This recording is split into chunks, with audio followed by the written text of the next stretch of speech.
I'm Mariana CP Hunter, real estate broker for Su Casa Su Castillo. And today we're still talking about what your mama didn't teach you in the workbook under the credit section. And we're talking about methods that you can use. Well, it is the method I use to pay off any debt that you might have. Now, in the workbook, you have the calendar and in the methods that we're going to describe now. But in this case, I have a calendar, and the reason I have a calendar is because the first thing you need to know is when you're getting paid. So if you get paid every 2 weeks, then you'll be able to see. In this sample, I'm looking, the Friday is the 6th, one paycheck if you get paid every 2 weeks, and Friday the 20th will be a second check. Now, the amount that I'm going to pick for the sample is $200. And the reason that I divide it in 3 and not 2 is because 2 is still pretty steep. $100 is still hurts. Instead of having the amount divided in 3, and if you divide it in 3, it comes out to 66. So if you want to get out quickly and you're able to afford it, the method is that you will make a first payment for 66 on the 7th. I suggest never make the payment on the same day, just in case your payment doesn't come in, your paycheck, just to allow a little grace time to make sure the funds are there.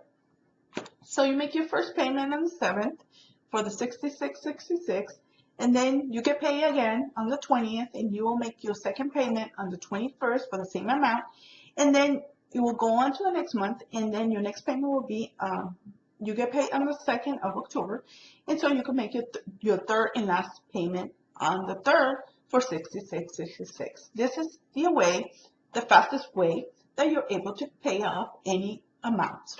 Of course, the higher the amount, the more money it will be, and the longer it will take if you stretch it out.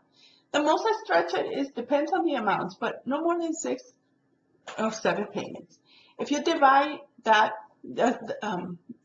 use a method to divide your amounts you owe, it'll be easier to make the payment. Same thing.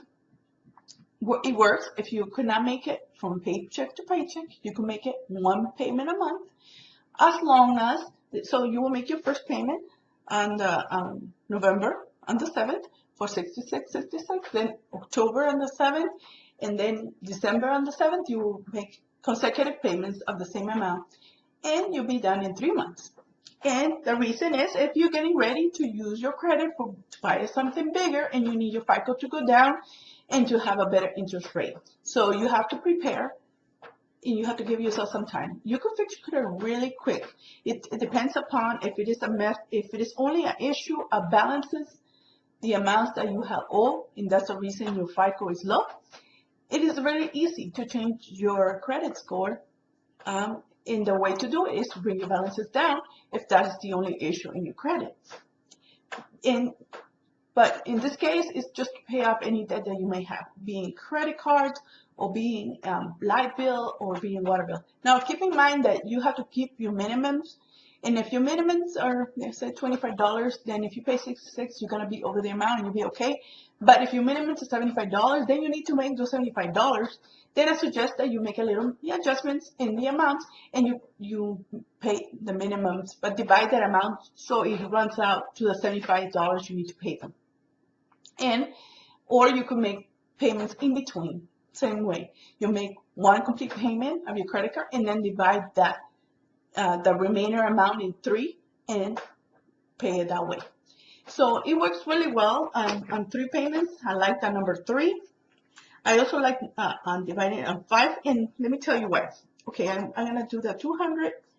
So if we divide it by 4, the amount is gonna be $50, and $50 is not very different from 66, and it's not worth to extend it 4 payments and to save $10, where you could get out of that debt really quick by making the payment for 66. So that doesn't work for me. And if you divide it on 5, which I like now number 5, then it's $40. Still, $40 doesn't hurt that much, so you could make it in 5 payments. My suggestion is try to make it in the less amount where you can still feel comfortable for you to pay. Well, I hope this will help you. Until next time, and look for the workbook where you're going to have all the breakdowns and examples of what we just covered.